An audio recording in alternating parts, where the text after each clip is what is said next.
girl in red shoes. Suddenly, in the moment the lightning flashed across my face, right before my eyes, appeared the girl's face covered in blood stains with bewildered look, just behind the window pane, 10 bloody, crushed fingers scratched at the glass, like any other boy in the world. To me, ghost stories or horror movies are just entertainment and scare each other when I have nothing to do. I always have an absolute belief that ghosts are made up to make life less boring. I do not believe that when a human body dies and is buried 3 feet underground, there is something called a soul that comes back to life and haunts the living. However, those seemingly absurd things appeared right before my eyes that I could not explain. The story begins on a late winter day. That day, Tao and I made an appointment to go back to our hometown. When I got on the bus, there was only one empty seat at the front of the bus, but Tao was sitting near the back. Next to Tao's seat was a girl. I glanced at the girl with shoulder-length hair, a mouse-colored shirt, and red shoes with a pretty bow. What was more special was her bewildered eyes and her fingers scratching at each other. I was a bit shy, but I still decided to go to the girl and politely asked, "Sister, can you sit in the front seat so I can sit here with my friend?" The girl looked up at me, her eyes clearly showing confusion. After a moment of hesitation, she shook her head. I looked at Tao, her eyes clearly showing regret. At that moment, the girl reluctantly left her seat and walked to the front of the bus. While I was busy taking some photos on the side of the road, I suddenly heard the sound of a car braking very hard.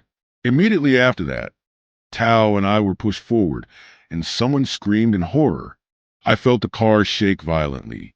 Then in less than a few seconds, it was as if a very strong force had rushed in from the middle of the car. I knew nothing more. When I vaguely realized what had happened, I saw myself lying on the road. Next to me were many wounded people who were gasping for breath. Some of the unfortunate victims had been covered with mats. In my head was a jumble of sounds, cries, ambulance sirens, and the sound of footsteps running. I remembered Tao. I looked around anxiously, but couldn't see her anywhere. I vaguely heard a young man's voice right next to me. "There's another person right in front of the car." I lay motionless, my whole body aching, blood flowing from my neck down my arm. Unconsciously, I heard people shouting as they dragged the victim's body out. My eyes opened slightly. Under the streetlights and countless lights from the rescue vehicles, from the crumpled car, people pulled out a body with the upper part crushed. The faint-hearted people screamed. No one could recognize the body anymore. At that time, I saw very clearly the hair reaching to the waist, the mouse-colored shirt, and the pink bow-tie shoes. The body was covered with a piece of white cloth. I was carried onto a stretcher and put into an ambulance, I guess. Outside, the north wind howled, making a whistling, buzzing sound right next to my ears. The wind blew up the yellow leaves, the coins left behind by passers-by, carrying a layer of dust that covered the sky. Incense sticks began to be lit in the pitch-black night. They swayed, trembling in the wind like eyes in the dark. After those near-death days, I began to return to normal life. Tao was only slightly injured like me. The day I saw her in the hospital, I felt like a burden had been lifted off my shoulders, just afraid that something might happen to her. However, from then on, strange things started happening to me. I often had endless dreams. Scarily.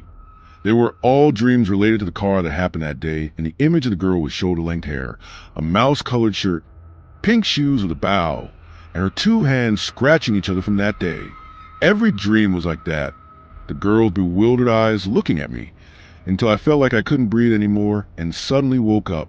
At first, I thought I might have been haunted by the horrible accident, although Tao and I were the 2 victims with the least injuries. What I saw that day, the bodies lying on mats in the middle of that windy winter night, also made me a little panicked. I thought I would stabilize myself after a while. Until that evening, after the appointment with the client, I returned home quite late. I only had time to take a quick shower. Then I climbed into bed and went to sleep. It was cold outside. The wind was blowing fiercely on the rooftop, banging loudly against the glass window. While I was dozing off, crack, clink, clink, the sound came from the wind chime, as if someone had pulled it down. I opened my eyes wide and froze for a moment, then ran to shutters. The wind was still howling mournfully outside. The branches of the ancient trees were bending in the wind like arms reaching out to me. Under the dim yellow streetlights, the road below was deserted. Suddenly, right in front of my house, a girl with shoulder-length hair, a mouse-colored shirt, pink shoes tied with a bow, and two hands scratching each other. A flash of lightning, followed by a roaring thunder. Suddenly, in the moment the lightning swept across my face, right before my eyes, appeared the girl's face with blood stains and a bewildered look. Just behind the window pane, 10 bloody, crushed fingers scratched at the glass. I didn't know anything anymore. Opening my eyes, I found myself lying next to the window. Outside, the wind had stopped, but inside my room, the scene was an unprecedented devastation. Rain splashed in, soaking wet, papers flying everywhere. A few paintings on the wall were in disarray. Coming to my senses, I remembered what happened last night. Could it be that I saw a ghost? There was no way. I comforted myself with the thought, it must have rained last night, and I was so tired that I fainted.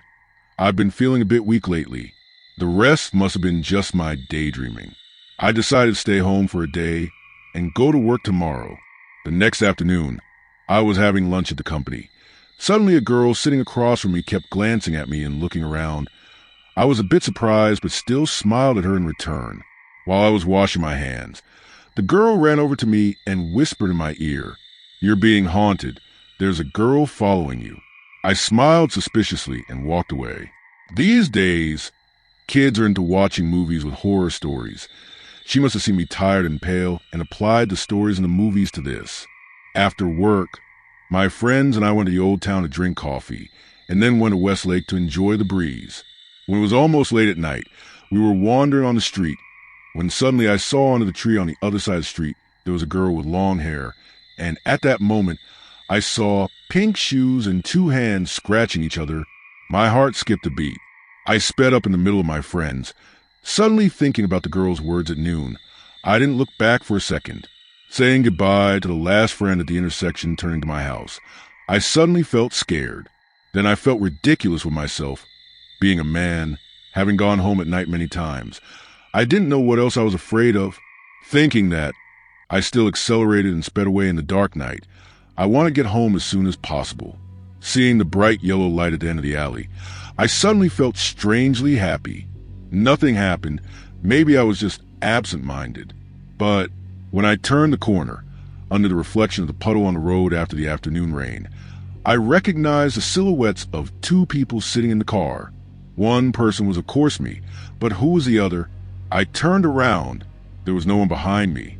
The road was deserted. I felt a cold breath on the back of my neck. Then a half-awake, half-asleep whisper rang in my ear. It was me. I braked hard. The cat jumped out of nowhere in front of my car, its mournful cry in the dark night. I drove like crazy out of the alley, rushing toward my friend's house. I rang the doorbell repeatedly. I was afraid to hurry up, or he would catch up with me.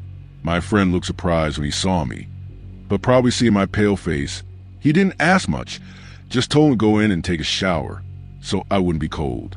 As soon as the bathroom door closed, hot steam began to rise.